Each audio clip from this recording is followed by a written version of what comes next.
So this Sunday, there are some really interesting things to look at. I want to say something about the reality of Jesus, something about the reality of our life in Jesus, and then whether it's exclusive. Is it just for Christians? Because there are some statements that could give you puzzlement. Let me look at the readings and then go to those 3 points. The first reading, as has been the case during the Easter season, is from the Acts of the Apostles. Now, this should give us encouragement because there were conflicts in the early church. Remember, there are other texts in the Acts of the Apostles. Everybody, loved each other and gave, they sold their property and no one was without need. Remember those? Well, guess what? It wasn't so rosy. It says here, the disciples that continued to grow, but the Hellenists complained against the Hebrews because their widows were being neglected. Wow. So why would that be the case? Why are they being... Well, first of all, it's a language gap. The Hellenists spoke Greek. There were probably Jews who were converts that were from Greek-speaking areas. And then the Hebrews would be speaking Aramaic ordinarily. So you got a language barrier. But it's not just that. You can have a language barrier and still be sensitive to the needs of other people. So it's probably worse. It's kind of like a bigotry. And then they come here and they say, I love this one. It is not right for us to neglect the word of God to serve at table. It sounds like Mary and Martha again, doesn't it? I like people who serve at table. Table's important. The Eucharist is the table. This is where we nourish one another and meet one another. So you got a little hierarchy going on in here. So what do? They got a problem, and this is true of the church in history, and it's constant controversy. They have a problem, and they're not afraid to innovate. They create deacons. So you might say, well, what about ordination of women as deacons? What about ordination of women as priests, and so on? New times raise up new questions, and the church kind of wrestles with it for a period of time, and so on. People complained, and guess what? So they ordain 7 men, sacred number, who are chosen as deacons. And I don't know if you'd noticed this, but all their names are Greek. So they were Greek speaking, so that they could deal with this problem directly. Philip is a Greek name, Prochorus, Nicanor, Timon, Parmenesus, and Nicholas. Nicholas is a name that you would recognize today, would continue. And then Philip appears later in the Acts of the Apostles. So they laid hands on them, and then at the end, I love this line, nobody smiled. I don't know if you're paying attention. It says, even a large number of priests were becoming obedient to the faith. Even priests. Priests are the toughest nuts to crack. Even priests. There are people over history, I've noticed this, who give sermons or talk to priests and they often have said they're the toughest crowd. It's like they're like professors. How do you tell them anything? No offense if you're a professor. I'm one too. You go to the gospel and says, do not let your hearts be troubled. It's a beautiful gospel. Listen to the intimacy here. Jesus saying, I will come back again. I will take you to myself so that where I am, you may be. Wow. I don't know about you, but that touches me. That kind of personal love. Don't worry. Don't worry. Have trust in God and trust in me. Now, this is the Last Supper. The gospel? It's from the Last Supper. The disciples still don't get it. Think of the patience of Jesus. He says, Thomas is there. God bless Thomas. Master, we don't know where you're going, so how can we know the way? Very logical. And that allows Jesus to get, I am the way. I am the leader. I am the one who will lead you to freedom. Exodus story. No one comes to listen to this statement. Here's the problem. No one comes to the Father except through me. 2/3 of the world are not Christian. No one comes to the Father except through me, Jesus. That raises a question. And then it goes on, and Jesus makes a statement, whoever sees me sees the transcendent. That's a shocker, especially for Jews who believe that God is transcendent, but in no way will they have no graven images. Remember, no graven images, no idols, none of this. Keep God transcendent. Otherwise, if you make God like a golden calf or something like this, you're going to screw everything up. So this is a shocker. And then Jesus says, believe in me. And then the last line in that gospel, forgive me for going over this because it's very important. The last line is, you believers, us, will do even greater things than I have done. Really? How can that be? Because when Jesus was on earth, he was limited by space and time. He wasn't in Pasadena.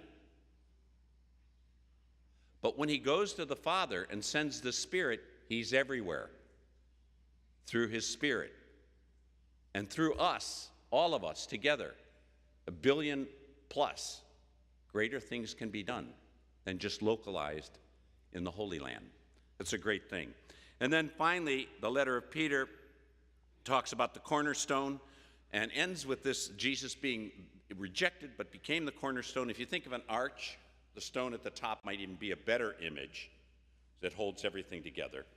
And then it ends, this statement, it's a baptismal thing. You are a chosen race, a royal priesthood. Unfortunately, since the Reformation, we think of only priests as priests.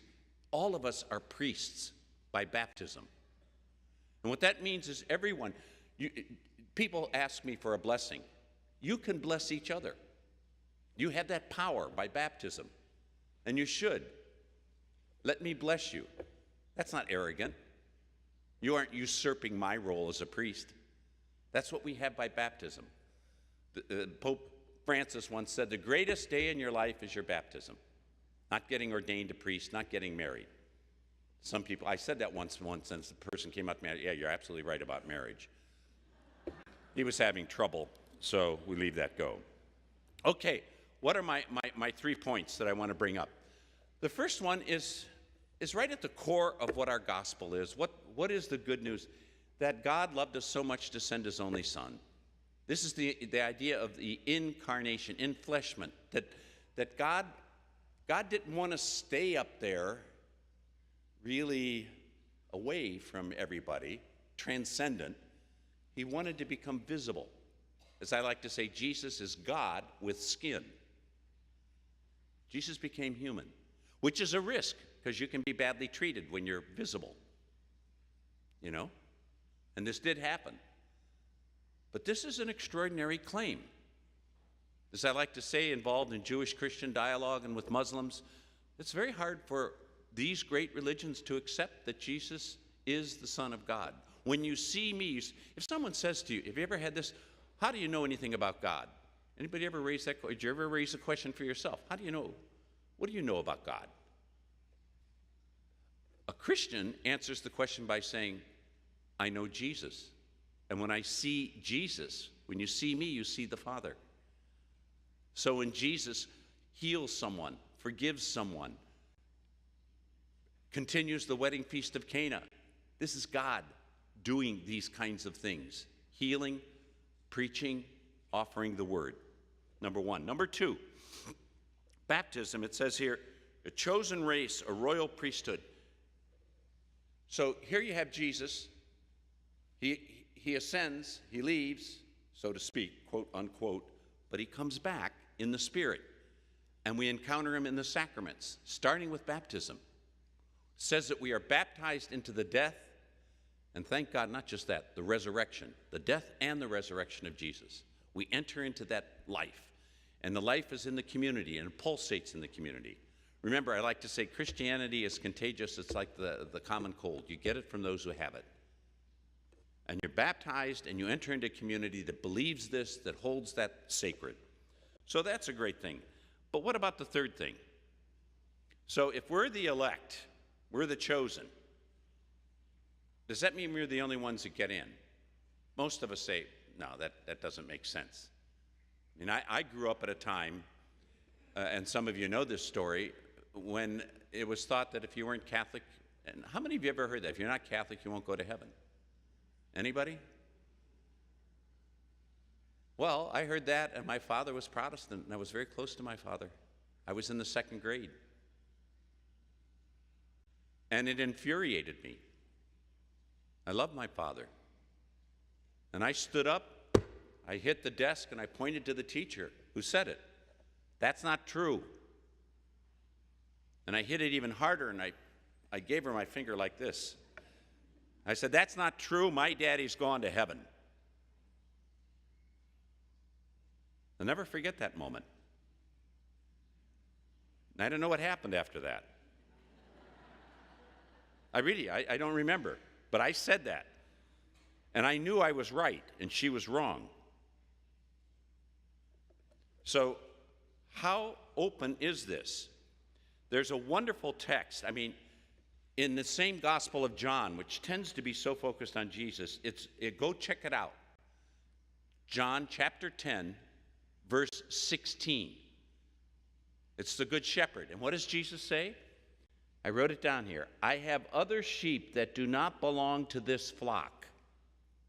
I must lead them, and they shall hear my voice. I have other sheep that don't belong to this flock. The medieval people, theologians, said there were two books of Revelation: nature, doctrine of creation, and the gospel of Jesus Christ. When you say there are two books of Revelation, what you're saying is God created everything. It is good. People who, through creation, whether they hear the gospel or not, can have some sense of the awesomeness of God. And they can be drawn to God that way. I probably shouldn't say this, but one of the things that bothers me about the new translation at the canon, the consecration, it says that this is the cup of salvation that is poured out for many. That's a mistranslation. Pro multis in Latin means for everyone. We're not Calvinists. Some are elect and some are not. The offer is for everyone. That is good news. That is great news. So I say to you, don't be surprised by conflicts. They've been there from the very beginning. Second, be grateful for God caring so much as to make himself visible in Jesus Christ. And third, take as a tremendous privilege our baptism and now the Eucharist, which allows us an intimacy with God through the power of the Spirit. This is really good news. This is what we should hear. This is what we should preach. And this is what we should embody for everyone.